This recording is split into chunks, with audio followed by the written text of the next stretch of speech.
हरेंद्र सिंह जी की आईडी से एक कमेंट आया है कि एक लड़की की शादी का गाना सुनिए। चलिए गाना शुरू करते हैं। गाना पसंद है तो लाइक शेयर कमेंट जरूर कीजिए। लो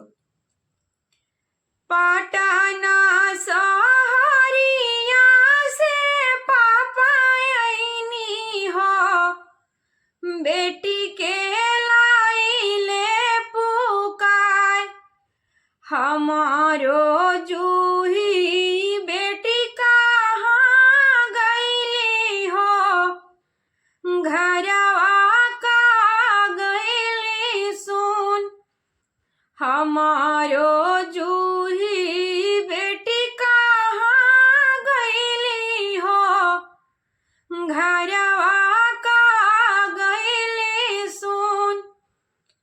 घर में से निकाले लिया मानू हो, पापा के देली समझाए, राउरी जूही बेटी सासुरा गईली हो, गईली लक्ष्मी हमाय, राउर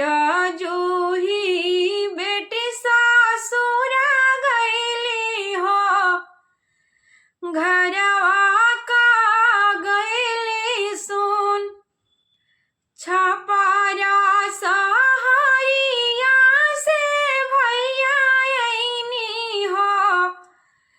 दीदी के लाइले पुकार, हमारो जूही दीदी कहाँ गईली हो, अंगना का गईली सुन, हमारो जूही दीदी कहाँ गईली हो, गईली लक्ष्मी हमार, घर में से निकालेली भाभिनो हो, भैया के देली समझाए, राउर जूही दीदी सासुरवा गईली हो,